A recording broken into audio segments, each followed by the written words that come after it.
like to tell you about what I've experienced and what I've noticed as one big difference in hearing culture and deaf culture. Now, this example involves the same scenario. This is a banquet. Now, first, I'm going to tell you about a banquet I went to with a bunch of hearing people. And I'm sitting back and I'm noticing it's more of a very formal event. Everything's on time.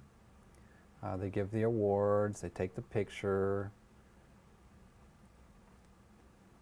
I sit down and everything is going on time. And as it's time to leave, we give congratulations and everybody leaves. Everybody files out. I'm not saying it's wrong or right, but that's just what I noticed. And to contrast that with what I experienced at a deaf banquet.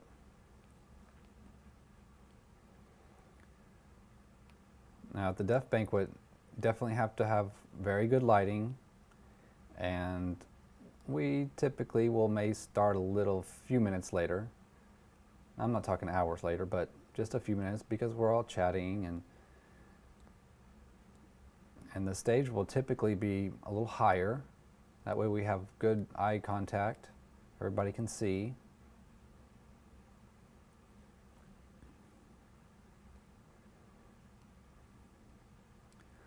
It tends to be very emotional.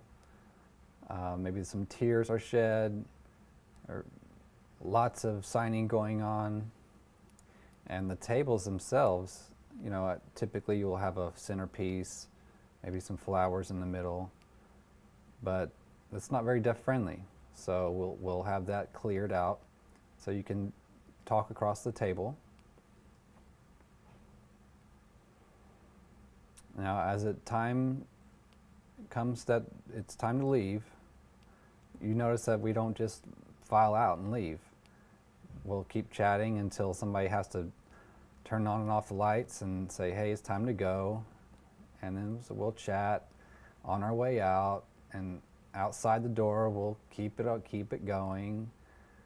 We'll joke around. Remember, we're on DST, Deaf Standard Time. And then finally we'll leave. Maybe a couple days later we'll see each other again, and then we'll pick up right where we left off.